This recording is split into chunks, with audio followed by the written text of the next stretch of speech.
Di ay lakad-lakad tayo, mga kasumabay. Kaganda ang panahon ngayon, hindi malamig. At hindi rin ganun kainit, kakainit-init lang. Layas na naman tayo.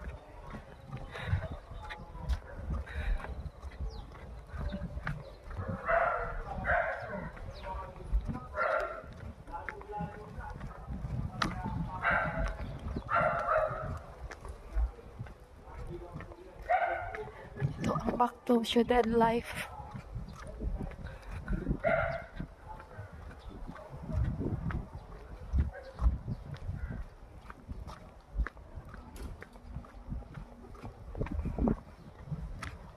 Thank you for watching. So, sana supportahan nyo pa ako palagi. Bye-bye!